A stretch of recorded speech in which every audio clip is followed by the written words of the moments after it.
sabi ng Malacanang, uy, wala na, napawalang sala na si Vince Dizon. Natatanda mo nung nagsalita si Director Matibag. Opo. Natatawa ako. Sabi ko, sige, di banatan nyo yan, baka hindi nyo alam. Nandyan si Vince Dizon sa anomalya na yan. Ayan. Naghain po kami ng demanda. Ngayon, hindi naman namin alam pala na na-dismiss na. Ayun. For insufficiency of evidence. Ipaliwanag po natin. Ibig po bang sabihin yan ay walang kasalanan si Secretary Vince Dizon? Hindi po ganon ang interpretasyon yan. Kasi po, you have to look at the circumstance surrounding yung pagdemanda namin kay Secretary Vince Dizon na wala pa naman sa DPWH noon. Siya po ay kasama sa administrasyon ni Pangulong Duterte. Ayan. Kami po sa Citizens Crime Watch, hindi po kami namimili ng ididemanda. Ito po, on record, i-research nyo. Kahit po ako, inaamin ko, ako ay baka Duterte, kahit po nung panahon ng pamahalaang Duterte, may dalawa po kami at least na miyembro ng gabinete na idinimanda kami sa Citizens Crime Watch. Bukod po kay Secretary Dizon, pati po si then Department of Trade and Industry Secretary Ramon Lopez. Yan, dinimanda rin po namin yan. Dahil sa tingin namin noon ay may anomalya tungkol naman sa pagpapataw ng tax. Ayun. Doon sa Hyundai na pinalalabas po yung completely built units ay semi-knockdown. Yun po ang history niyan. So hindi po kami namimili. Opo. At kung sa tingin po namin nung panahong yon Opo. na may kasalanan si Senator Alan Peter Cayetano, idinimanda rin po namin siya.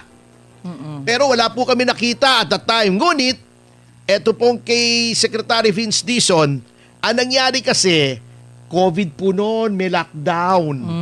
Nangamoti po kami. Siyempre, ang hirap gumalaw, may lockdown, Yes. walang public transportation, yung mga ahensya ng gobyerno ay happy 1.5 thousand live viewers sa DZR YouTube. Thank you! Yan. Yung mga ahensya, yung mga tanggapan Opo. ng pamahalaan, sarado. Kaya Sarado kung din magbubukas lahat. man, limitado ang oras. Opo. At saka, di ba, konti lang ang pinapasok sa mga gusali, di ba? piling-pili. Binibilang. Piling-pili. Kasi nga, para social distancing Opo. Nahirapan po kaming kumuha ng mga dokumento Yun. upang ma-establish at least ang prima facie case against Secretary Vince Dizon. Kaya na-dismiss noong 2021. Ngunit, katulad nga po ng sabi ng ombudsman, wala naman yung tinatawag na double jeopardy. Ngayon, ipaliwanag po natin yung double jeopardy. Nakalagay po sa ating konstitusyon, no person shall be twice put in jeopardy of being convicted for the same offense. Ibig sabihin, pag may krimen kang ginawa, let's say murder, at naabsuelto ka, dahil kulang ang ebidensya, naabsuelto ka sa hukuman, ha? Opo. Kapag may lumabas na ebidensya pagkatapos ng iyong pagkaabsuelto na matibay na mag-establish na ikaw ay guilty of murder, hindi ka na pwedeng idemandang muli. Oh. Yan ang double jeopardy. Ayun. Ngunit, katulad ng sinabi ng phrase, double jeopardy. Dapat, yung jeopardy, danger yun eh. Danger yun. Hindi po yung game show. Di ba? May game show, jeopardy. Hindi na naabutan ng mga bata yun eh. Okay.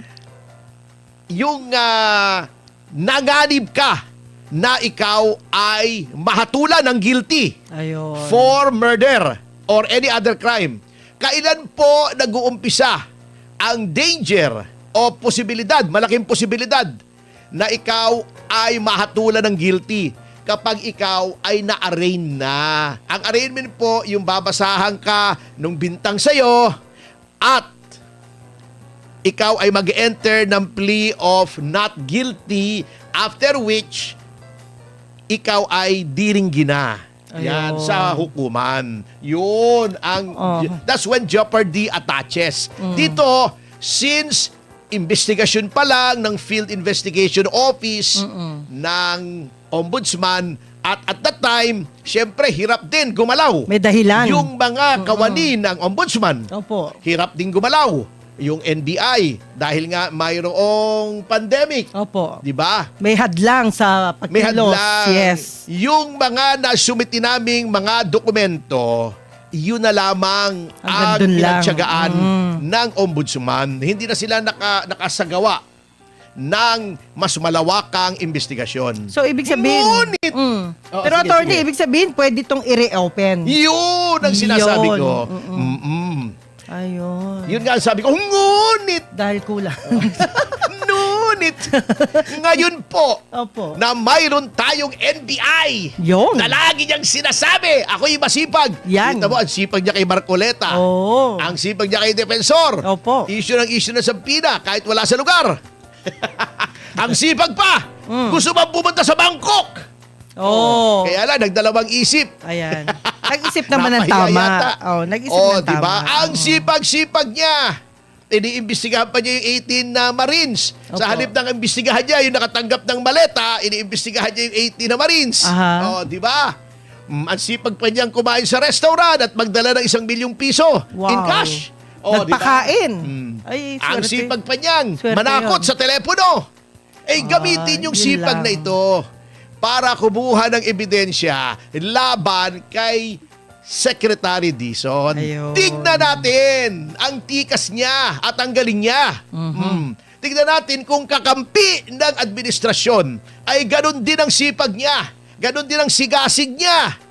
Makikita natin. Happy 2000! Thank you. Thank you, guys.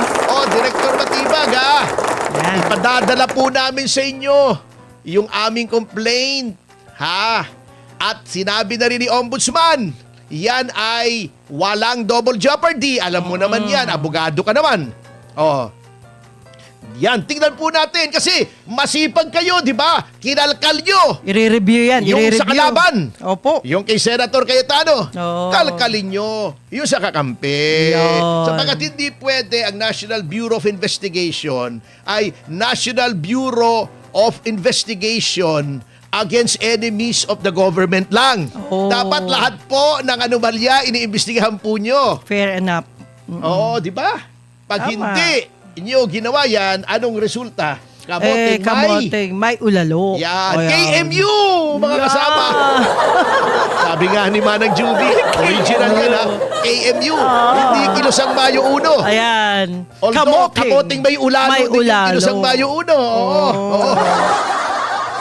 Di ba? Hindi, alam naman natin si Director Matibag dahil meron siyang puso na pantay-pantay ang pagtingin. Tingnan natin. Tingnan Diyan natin natin. malalaman. Kung Nako, Director, pantay-pantay nga. ipantay Oo. mo. Wag mo liliko. Masama yun. Oo, kasi Ayan. nagyabang. Yan. Si Miko Clavano. Mhm. Nakapagsalita ng ombudsman, wala daw. There will be no stone left unturned. Yan. Ibig sabihin, lahat ng bato. Titingnan. Ano kayang bato yun? Batong matigas ba yan o malambot?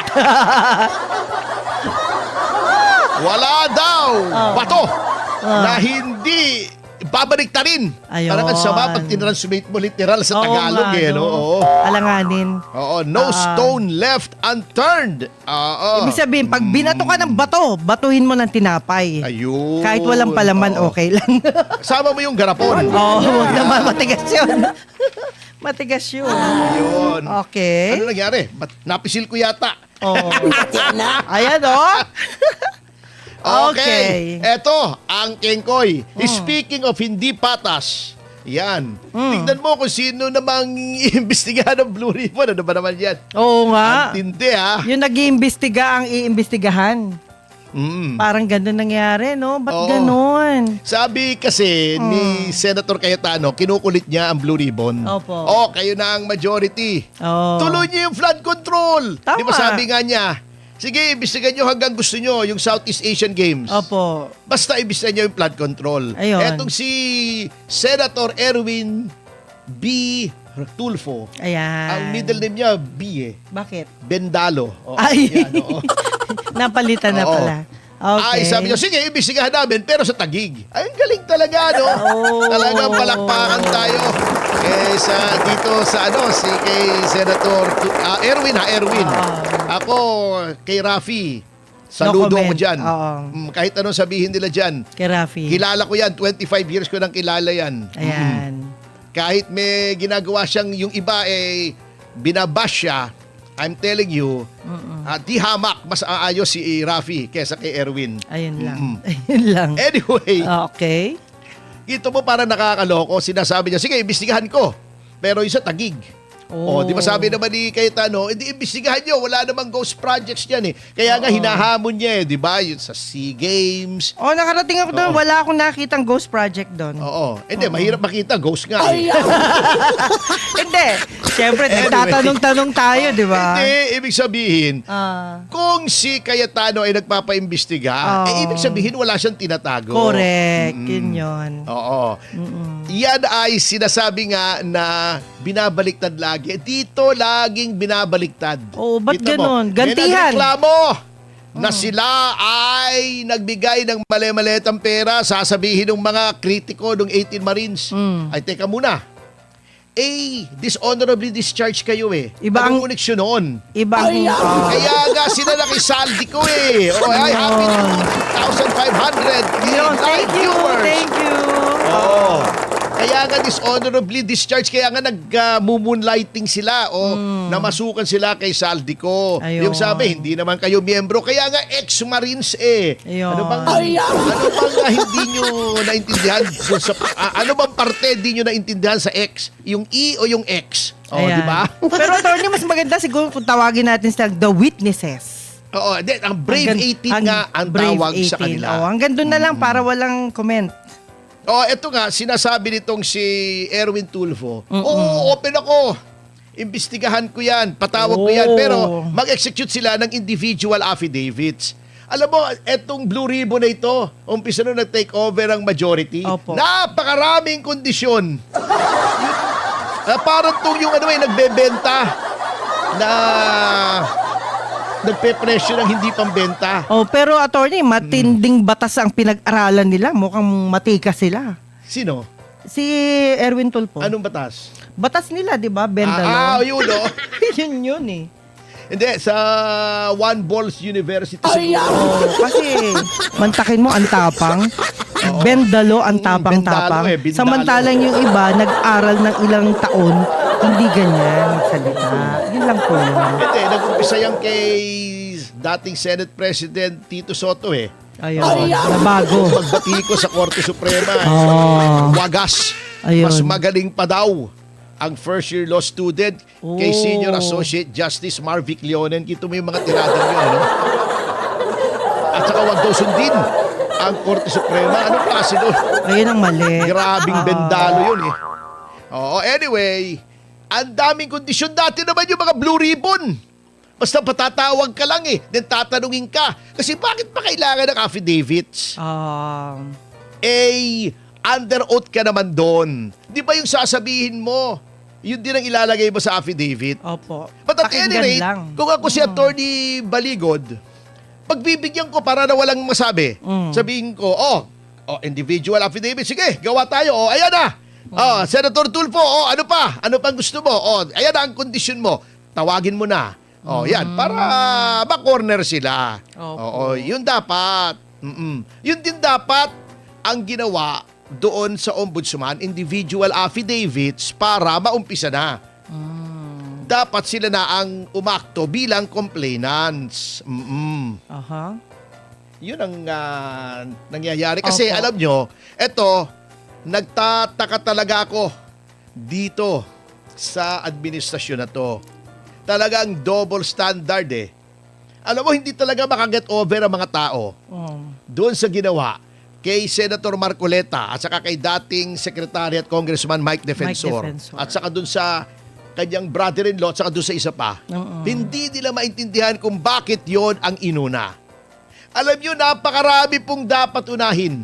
Speaking of maleta, baka nakakalimutan na po natin, meron pong desisyon ang isang hukuman sa Estados Unidos. na yung tungkol po sa usapin sa Okada. Oh. Baka nakakalimutan ninyo ha. Oh. Sinabi noong judge as a finding of fact sa isang kaso. Kasi yung Okada, multinational yan eh. Opo. So merong usapin sa hukuman nasa Amerika. Sinabi ng isang testigo na kaya daw yung grupo na ngayon ay may control ng Okada ay naka-take over. Oh. Kasi doon una, di ba, ibang grupo yon. Opo. Ginamit nila ang hukuman dito. Bago biglang may pumasok, ang dami-daming taong armado. Oh. Pinatanggal sila ron, pinatalsik sila. Physically, pinatalsik sila, may nag-take over. Kaya daw malakas ang loob ng grupong yon ay nagdala ng maleta. Ito, maleta mismo. Oh. Yun ang unang-unang maleta na alegasyon. Pero hindi ko mahalat. Meron daw nagdala na mga Amerikano o whatever Oh. na maleta. Ang tawag nga nila heavy luggage. Wow. Mabigat. Mm. Na bagahe. Hindi emotional baggage ha. Iba naman yung Apo. emotional baggage. Grabe. Kay Ah. then Speaker Martin Romualdez. That time. Nagdala ng maleta. Yun ang unang-unang maleta na lumabas. Ngunit, Ngunit. yung desisyong yon ng isang hukuman sa Amerika, hindi ni-report dito ng mainstream media. Ah. Oo. Hindi ni-report. Pinagtakpa nila. Yan. Iba, nagalit pa mismo. Yung isang kakampinan nila ha, si Solito Monsod. Talaga?